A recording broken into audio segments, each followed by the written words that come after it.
एक गण दौड़ता हुआ शमशान में गया और वहां एक फोटो उसको मिल गया। कैलाश पर्वत पर दूर दूर तक किसी का घर नहीं। फोटो क्या मिल गया कि एक जयमाला डालते हुए फोटो था और उसने देखा कि दूल्हा कैसे बनता है। आके उस फोटो को दिखाया, कहा अरे मित्रजन इधर आओ, ये देखो ऐसा दूल्हा बनता है। तो कहा कि ये तो मुकुट रखे हुए है, ऐसा कुछ टोपी जैसे लगाए हुए है। जब काम को भूत बावन भोलेनाथ जी ने जलाया था तो क्रोध से समस्त जटाएं बिखर गई थी। तो गोस्वामी जी महाराज कहते कि हे भक्तजनों, आज गणों ने बाबा की जटाओं से मुकुट का निर्माण कर दिया और फिर देखा कि इसमें मोर भी लगा है। अब मोर काय का बनाए? मोर का काय का होता है? कुछ देखा कि उस इधर फूलों जैसा कुछ लटक रहा है। एक गण दौड़ते हुए गया और 20-25 पतले पतले सर्पों को पकड़ के लाया और उसने सर्पों को पकड़ा और उनमें ऐसी गांठ लगाई कि उनके फन तो हो गए ऊपर और नीचे वो लड़ियां बन गई। मैं नहीं कह रहा, गोस्वामी जी महाराज लिखते हैं कि जटा मुकुट आए मोर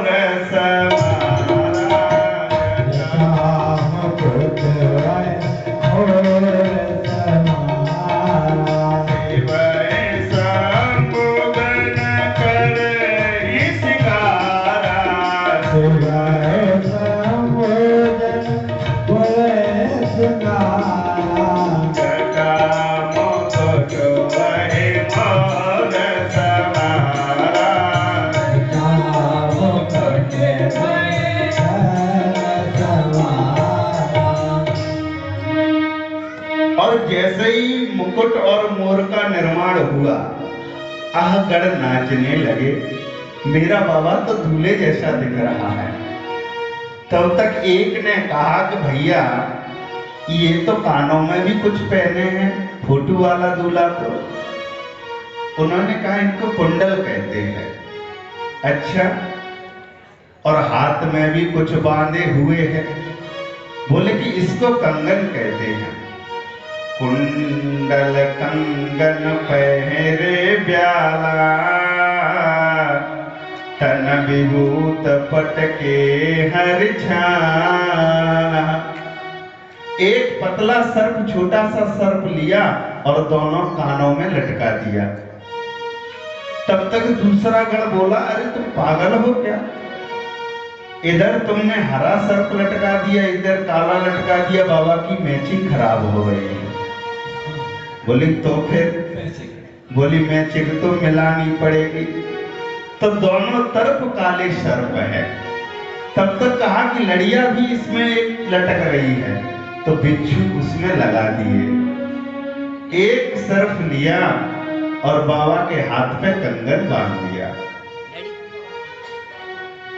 अब तो कहा एक गण दौड़ते हुए आया और कहा कि पता है देवता तो सफेद सफेद सा कुछ लगा रहे हैं। देवता लगा रहे थे पाउडर। कहा कि बड़े सुंदर दिख रहे हैं उसको लगाने पर। बोले कैसा था? बोले कि व्हाइट कलर का था, व्हाइट कलर का। अच्छा, तो एक दूसरा गण दौड़ते हुए गया शमशान में और वहां से विभूति को भर के लाया। तन विभूति पटके हर छाला। बाबा ने कहा ये क्या है? बोले कि बाबा देवता लोग तैयार हो रहे हैं तो लगा रहे हैं। अच्छा, बोले इससे होता क्या है? बोले बाबा और सुंदर दिखने लगोगे, आप तो वैसे ही इतने सुंदर हो। तो बाबा ने कहा कि फिर देर किस बात की है? केवल मुंह पे लगाने से काम थोड़ा ना चलेगा। तो बोले कि पूरे शरीर पर फिर तो मत दो इसको। तन विभूति पट के हर छाला, तन विभूति पट के हर छाला। अब तो बाबा के पाउडर लग गया, और बाबा जब पाउडर लगाने के लिए शिला पे बैठे हुए थे तो खड़े हुए तो बाबा तो हमेशा नग्न अवस्था में रहने वाले हैं। एक बागंबर को उस शिला पर बिछाए रहते थे। गण ने कहा कि बाबा विवाह करने आज आप दूल्हा बने हो, यहाँ कैलाश पर्वत पे हम रहते हैं और आप रहते हो, लेकिन अब तो आप ससुराल जा रहे हो, कुछ तो पहनना पड़ेगा। बाबा ने कहा यहाँ वस्त्र का कोई भंडार थोड़े ना है, हम सब लोग तो हमेशा राम जी में रत रहते हैं। और देखो नग्नता प्रतीक किसका है? जो नग्न रहना सीख लेता है। नग्नता वैराग्य स्वरूप होता है। जिसको अपने स्वरूप का भान ना हो वो ही संसार में नग्न रह सकता है। दूसरा है बाबा के साथ जितने लोग हैं, नग्न अवस्था का मतलब है वासना रहित होना। यदि जीव के अंदर वासना बनी रही तो वो कभी भी वैराग्य स्वरूप को धारण नहीं कर सकता, ज्ञान स्वरूप को धारण नहीं कर सकता। मेरा बाबा ज्ञान स्वरूप है, मेरा बाबा वैराग्य स्वरूप है। इसलिए चाहे नग्न अवस्था में बैठा रहे, चाहे वस्त्र धारण करके बैठा रहे, वो तो हमेशा एक ही नाम रटता है, सीताराम सीताराम सीताराम गाओ रे। सीताराम सीताराम सीताराम गाओ रे। सीताराम सीताराम गाओ रे। सीताराम सीताराम सीताराम गाओ रे। राधे श्याम राधे श्याम ओ राधे श्याम राधे श्याम राधे श्याम गाओ। इसलिए नंदी ने कहा कि बाबा मुझे पता है कि आप वासना से रहित हो, आपके अंदर काम नहीं है, आपके अंदर मद नहीं है, आपके अंदर लोभ नहीं है, आपके अंदर वासना नहीं है। लेकिन बाबा आज आप दूल्हा बन रहे हो, इसलिए कुछ तो पहनना पड़ेगा। कहा क्या पहनाओगे? बोले कि ये बागंबर ही पहन लो। और बागंबर तो था खाल का, इसलिए जैसे ही गणों ने पहनाया तुरंत खुल के फिर से पृथ्वी पर गिर गया। अब तो बड़ी समस्या, वहां कैलाश पर्वत पर रस्सी कहां से आए? एक सर्प था, बड़ी देर से नाच रहा था, और जैसे ही नाचते हुए गणों ने देखा, कहा कि तुझे काम पे लगाना पड़ेगा, इधर आ। तुझे अभी ये नहीं दिख रहा कि बाबा अभी दूल्हा नहीं बन पाए, तुझे नाचने की पड़ी है, कितनी टेंशन है दिमाग में।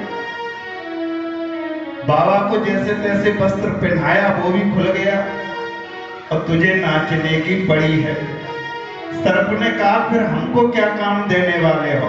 बोले कि सुन, तूने अपने हिस्से का जितना नाच गान करना था वो कर लिया, अब तू इधर आ। और उस सर्प को लिया, बाबा के बागंबर से लपेट दिया और कहा नहीं तो मेरे बाबा की फरियत करा दे ससुराल में जाकर के। अब तो बेचारा जो सर्प नाच रहा था बिल्कुल सुस्त अवस्था में बाबा जी के बागंबर से लपेट गया। संतों ने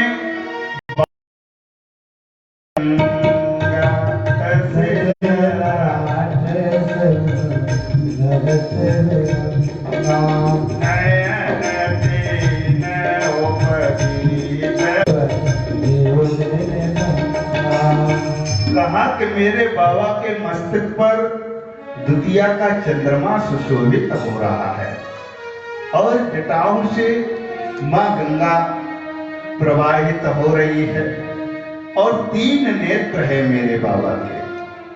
शंकर भगवान के 3 नेत्र कौन कौन से हैं? हम और आपके 2 नेत्र हैं, एक ज्ञान का नेत्र है और एक वैराग्य का नेत्र है। लेकिन इसमें माया रूपी कीचड़ भर गया है, इसलिए कुछ भी अच्छा दिखाई नहीं दे पा रहा है।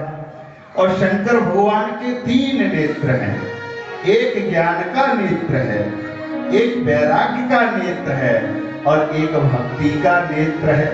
मेरा बाबा ज्ञान, वैराग्य और भक्ति से परिपूर्ण है। और ऐसे सुंदर 3 नेत्रों का वर्णन गोस्वामी जी महाराज ने किया और कहा कि हे भक्तजन, बाबा के जो जनेऊ है वो बांसुरी सर्प का है। शिव पुराण में शंकर भगवान का जो भी श्रृंगार यहाँ लिखा गया है, चाहे मोर पे जिस सर्प को लगाया गया, सबके अपने अपने नाम है। मोर किस सर्प का बनाया गया, कंगन किस सर्प का बनाया गया, और जनेऊ जिस सर्प का बनाया गया उस सर्प का वासुकी नाम था। गोस्वामी जी महाराज कहते कि हे भक्तजन, कि गरल कंठ और नर सिर माला, गरल कंठ सिर और नर माला,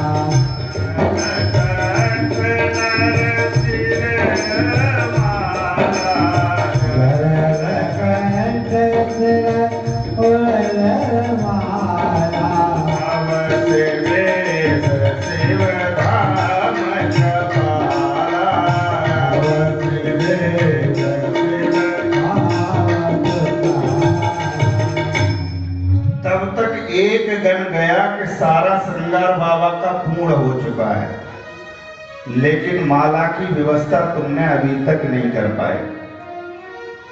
और कैलाश पर्वत पर गए, इधर उधर वो दौड़ा भागा और 10-20 उसने खोपड़ियां उठाई और एक पतले से लंबे सर्प में उन खोपड़ियों को पिना दिया।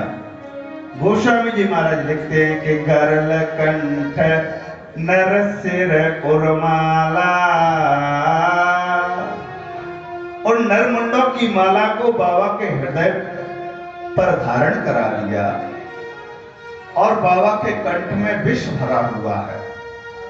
गोस्वामी जी महाराज कहते हैं कि हे भक्तजन, भले ही बाबा का स्वरूप वर्णन करने में अशुभ हो, लेकिन मेरा शंकर तो कृपालु है, दयालु है और सुख का धाम है। जो शंकर भगवान की आराधना करता है, मेरा बाबा तो अवढर दानी है।